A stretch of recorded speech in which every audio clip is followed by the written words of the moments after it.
प्यारे बच्चों, एक व्यक्ति हुआ करीब 15,000 साल पहले। उसका नाम था शिव। शिव एक स्थान पर पहुंचे और बस बैठ गए। वो आंखें बंद करके बैठे रहे। इर्द गिर्द के लोग बड़े परेशान, बड़े हैरान हुए कि ये व्यक्ति करना क्या चाहता है, कहना क्या चाहता है। उनके मुख से आवाज ना निकलती थी, कुछ कहते ना थे किसी से, खाने पीने की भी उन्हें कुछ सुध नहीं थी, और वो बैठे ही रहे, महीनों तक बैठे रहे।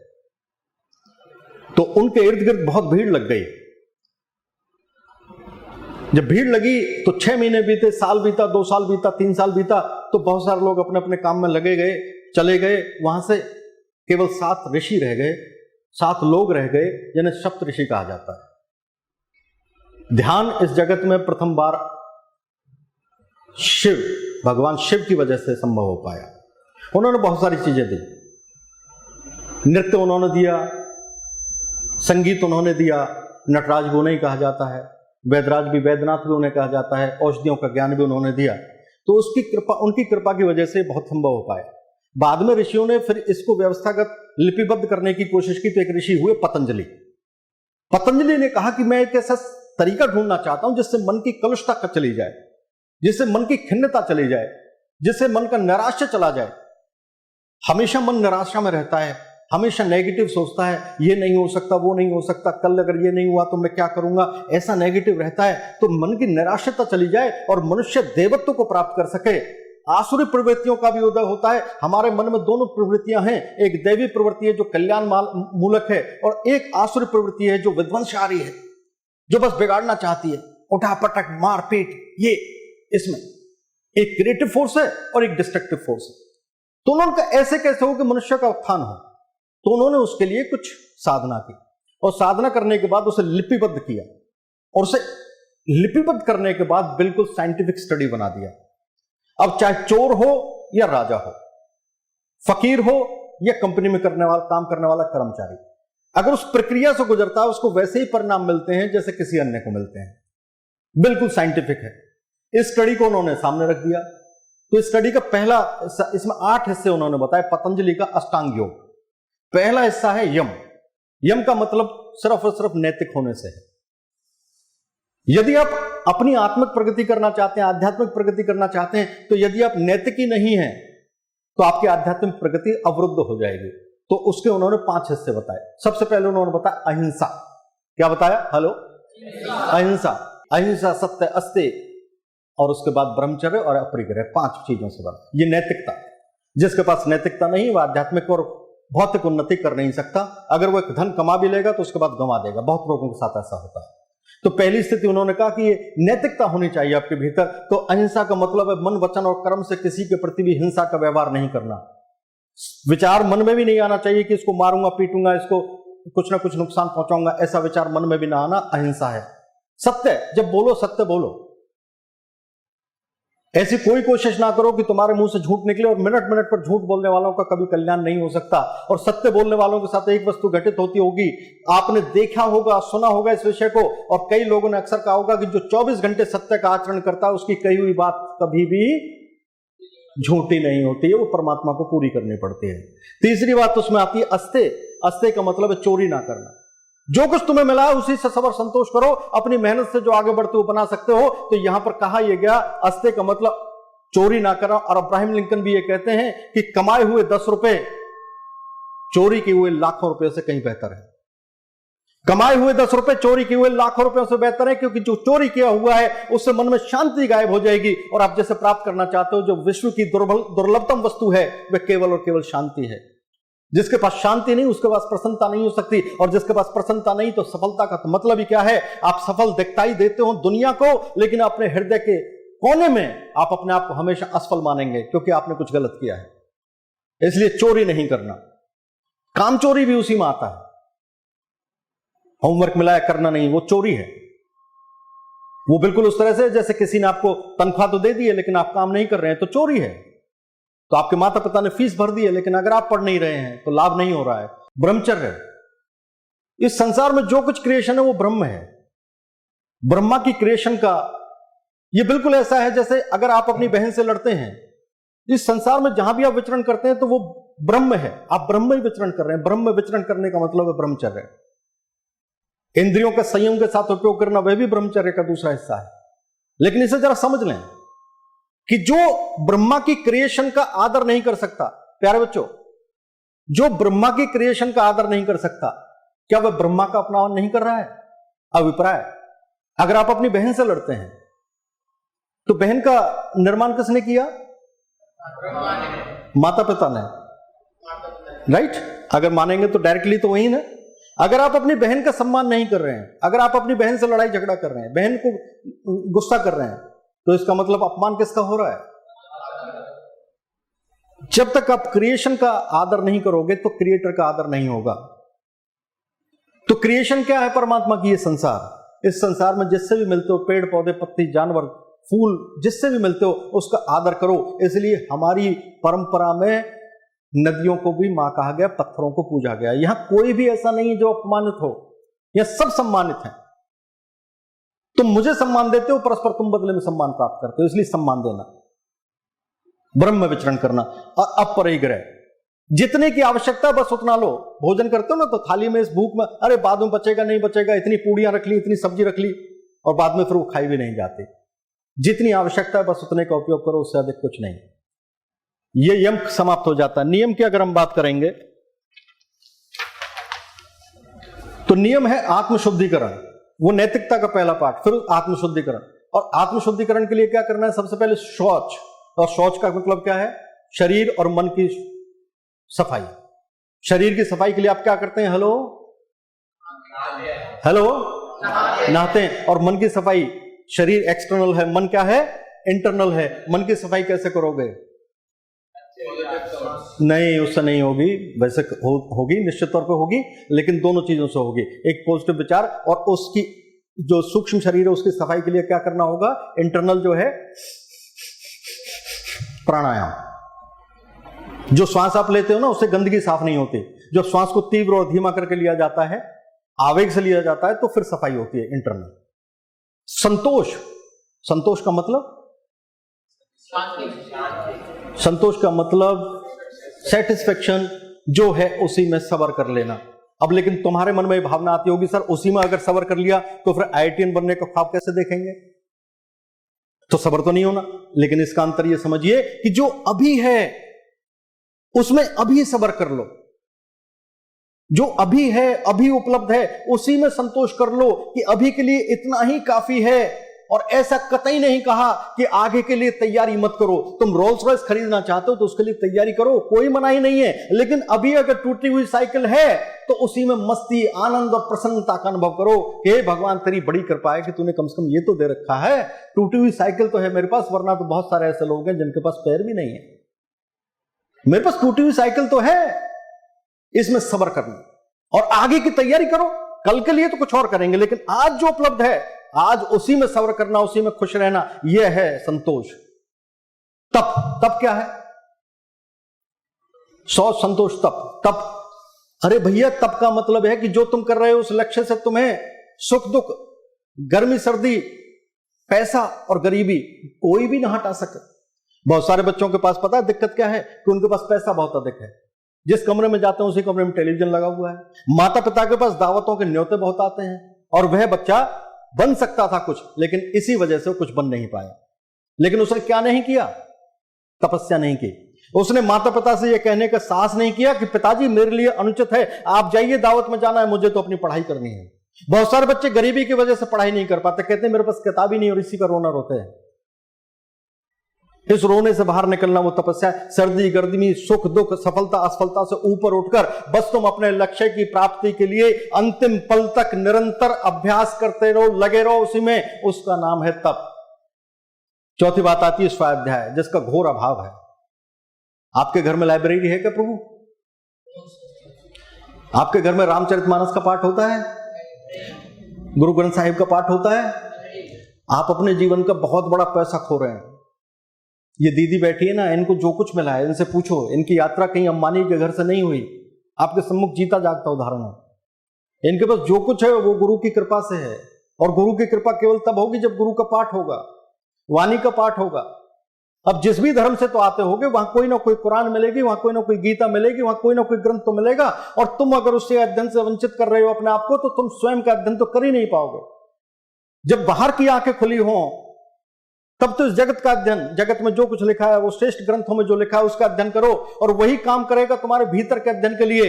फिर तुम स्वयं का अध्ययन कर पाओगे कि मुझे क्या चीज अच्छी लगती है, क्या बुरी लगती है, क्यों अच्छा लगता है, क्यों बुरा लगता है। वो मेरा मित्र, जो मेरा मित्र है, असली मित्र है, वो तो मेरी सारी कमियां निकाल के मेरे सामने रखता है, लेकिन मैं उससे चिढ़ जाता हूं। और जो चापलूस है वो मुझे बड़ा प्रिय लगता है। तो ये क्यों हो रहा है मेरे साथ?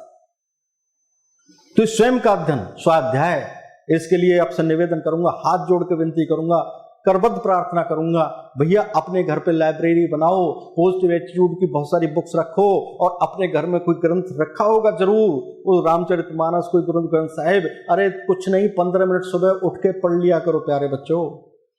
तुम्हारे जीवन में जो कुछ घटित नहीं हुआ है वो घटित होने लग जाएगा। जितनी सफलताएं तुमने सोची नहीं है उससे ज्यादा होने लग जाएंगी। मतलब तुम सोच नहीं सकते कि अकल्पनीय है कि वो तुम इतना प्राप्त करोगे कि तुम बांटते बांटते थक जाओगे।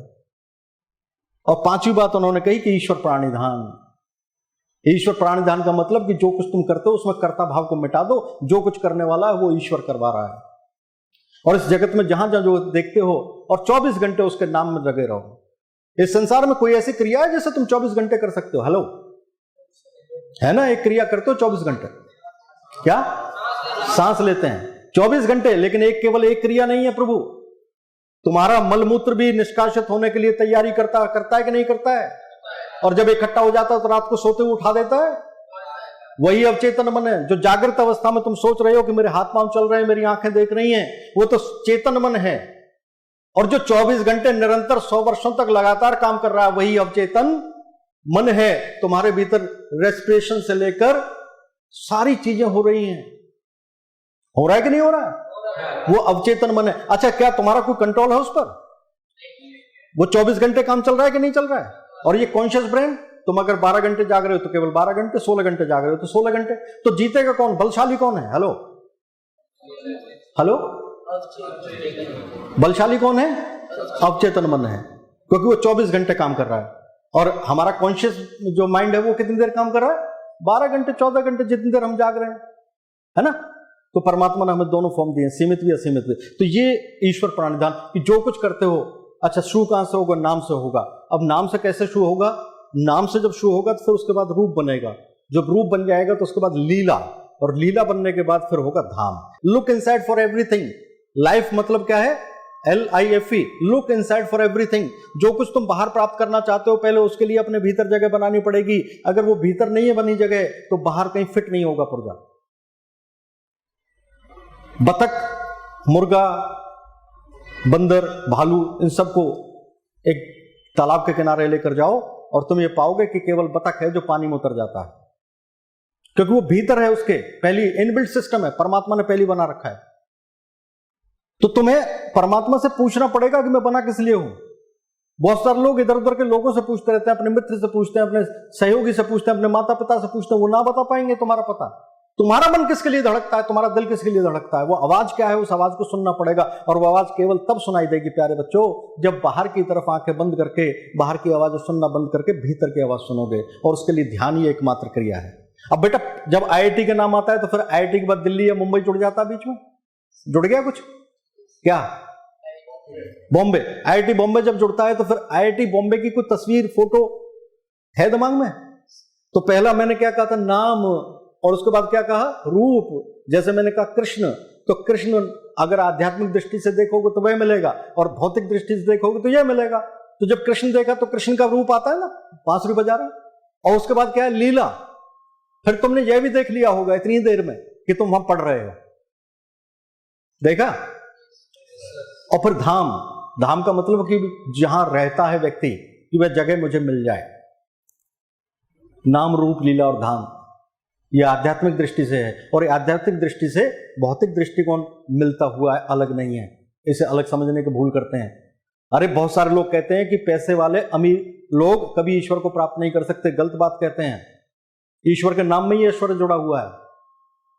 आपकी भावना, ईश्वर तो केवल भावनाओं से संचालित, आपकी भावनाओं में होना चाहिए कि जो भी आप कर्म कर रहे हैं, बस बस बस ईश्वर। अच्छा प्यारे बच्चों, जिनके मन में कोई इच्छा जागृत नहीं होती, ध्यान से सुन ले मेरी इस बात को, उनको भी रास्ता बता रहा हूं। जिनके मन में कोई इच्छा जागृत नहीं होती, जिन्हें यही नहीं पता चल रहा है कि IIT जाना है, कि मुझे किसी कॉलेज में पढ़ना है, किसी हार्वर्ड में जाना है, किसी ऑक्सफोर्ड में जाना है, मुझे नहीं पता, बस मैं स्कूल किस लिए आता हूं, नहीं पता, जिंदगी एक बोझ की तरह, नहीं पता कि कैसे आगे बढ़ना है, वो आंख बंद करके केवल एक गुहार लगानी शुरू करें, प्रार्थना करना शुरू करें कि प्रभु मुझे कुछ नहीं चाहिए, बस तुम्हारा साथ चाहिए। क्या चाहिए?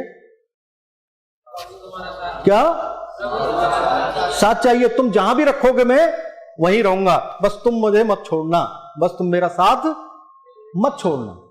जिनके मन में कोई भी इच्छा ना आती हो वो ये इच्छा करें, और जिनके मन में कोई इच्छा आती है तो वो तो जपना शुरू कर दें, IIT IIT IIT IIT IIT Bombay, IIT Bombay, IIT Bombay, IIT Bombay, IIT Bombay, ये जपना शुरू कर दो। अरे हंसने की बात नहीं, मैं सच बता रहा हूं। जब तक नाम नहीं लोगे रूप नहीं बनेगा, जब तक रूप नहीं बनेगा, जब तक लीला नहीं होगी, लीला नहीं होगी तो फिर धाम नहीं मिलेगा। तो ये लीला तो पहले तुम्हारे मन में हो जाती है। तुम्हें लगता है कि वो तैयारी केवल और केवल तब होती है। आजकल ओलंपिक चल रहा है, 350 करोड़ लोगों ने उसका इनॉग्रेशन देखा। ये कलेक्टिव कॉन्शियसनेस है। विश्व के सारे लोग एक सूत्र में, एक नक्के में निकल सकते हैं, सुई के नोक से निकल सकते हैं। 350 करोड़ लोग एक ही इवेंट को देख रहे हैं, और तुम्हें लगता है कि वो जो ओलंपिक की तैयारी हो रही है, जो ओलंपिक का आयोजन हो रहा है, वो तब हो रहा है, मतलब यानी कि उस आयोजन में तय होगा कि कौन विनर है। नहीं प्रभु, 20 वर्षों की मेहनत, 15 वर्षों की मेहनत ये तय कर चुकी है कि कौन विनर है। वहां पर तो सिर्फ रिप्ले होना है, वहां पर तो सिर्फ फाइनल प्रदर्शन होना है, फाइनल डेमोन्स्ट्रेशन होना है। जिसकी तैयारी 15 वर्षों की गजब की है, जबरदस्त है, वो 20 सेकंड में जाएगा और रेस को जीतेगा और मेडल उठाकर खड़ा होकर दिखाएगा। बस ये तैयारी उस दिन की नहीं है, ये तैयारी तो पहले की है, सालों साल की है। तो ये तैयारी तो तुम्हारी अब से होती है। जब बस में बैठते हो उस वक्त नहीं पता लगता क्या? उस वक्त पता नहीं लगता कि कहां पहुंचना है। हेलो, बस में से उतरते हो तब पता लगता है कि कहां पहुंचोगे, या बस में बैठते हो तभी पता लग जाता है कि कहां पहुंचोगे? तो यहां तो सब पहले से शुरू हो जाता है ना, इसलिए इस बारे में चिंतित होने। चलिए, आपने यम को सीख लिया, आपने नियम को सीख लिया। यम, नियम, आसन। प्यारे बच्चों, यम और नियम आपकी नैतिकता से हैं, और नैतिकता का इतना मतलब है कि किसी का लेने की इच्छा मत रखो, किसी को देने की इच्छा रखो। किसी को चोट पहुंचाने की इच्छा मत रखो, चोट खाकर वापस लौट कर आ जाओ घर और उसको धन्यवाद कह दो। थप्पड़ खा लो, सहन कर लो, कोई तकलीफ नहीं आएगी। जितना झुकोगे उतना ऊंचा उठोगे, याद रखना। नुकसान उसको होगा जिसने तुम्हें चोट पहुंचाई है, तुम्हें तो फायदा ही फायदा होगा। तो नैतिकता के दोनों अध्याय हैं ये। आत्मशुद्धिकरण।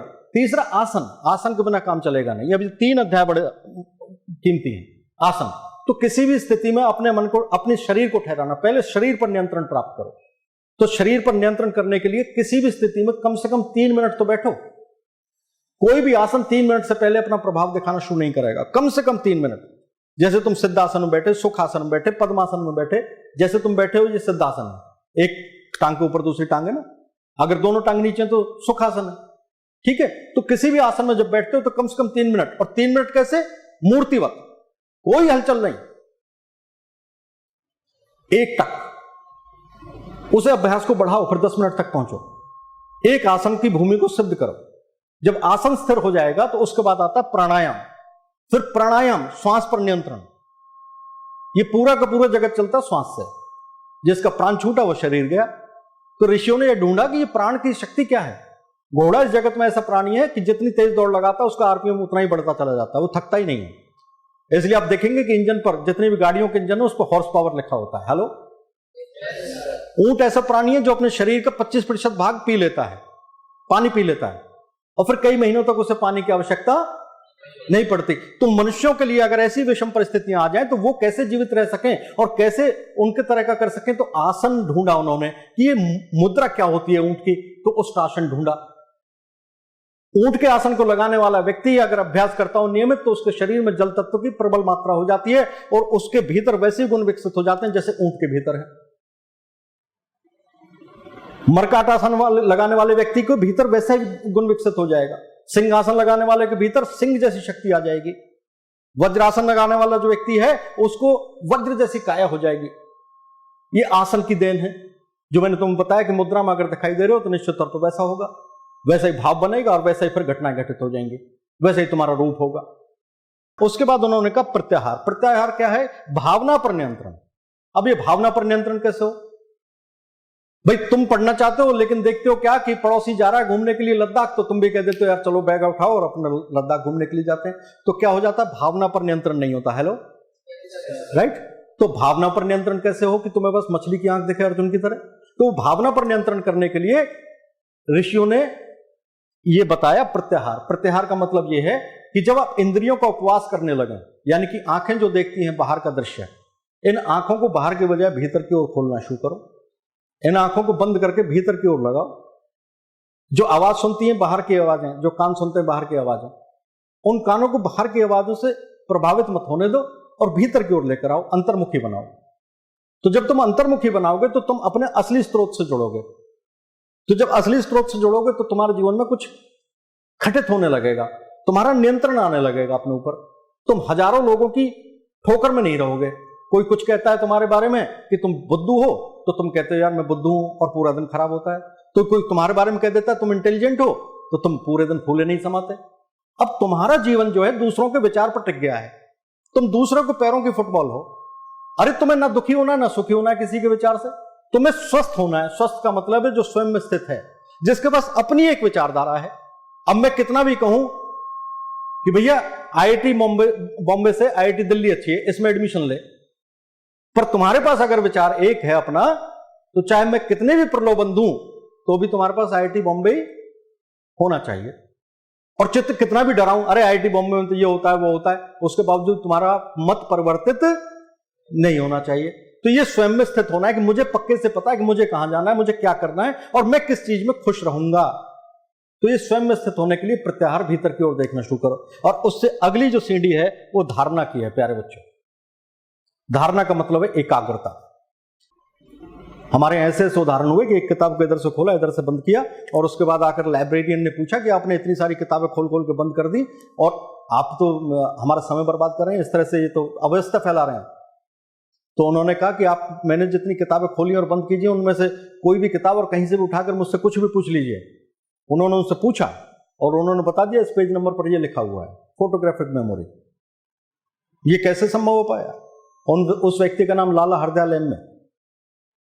तो ये योग की विधा है। तो जब आपकी धारणा और एकाग्रता विकसित हो जाती है तो फिर आपकी मेमोरी फोटोग्राफिक है, आप पेज के पेज कॉपी भी कर पाते हैं। वो उन्नत अवस्था है, तो वो कर सकते हैं। ध्यान, इसके बाद अगला कदम है ध्यान। तो मैं आपसे कहना चाहता हूं 3 चीजें आपके जीवन में, पहली 2 चीजें तो अपने आप से होंगी, 3 चीजों को ध्यान दे लीजिए। पहला है आसन, दूसरा प्राणायाम और तीसरा ध्यान। थोड़ी देर के लिए किसी एक आसन में बैठिए, कम से कम 5 मिनट के लिए। इस आसन को स्थिर कर लीजिए, एक टक बैठिए, मूर्तिवत बैठिए, कोई हलचल नहीं होनी चाहिए। दूसरा अभ्यास कीजिए प्राणायाम का, श्वास को स्थिर कीजिए, श्वास आपके नियंत्रण में आए, पता चले कि श्वास कहां से आ रही है कहां तक जा रही है, और श्वास पर अपना पूर्ण अधिकार स्थापित करना शुरू कर दीजिए।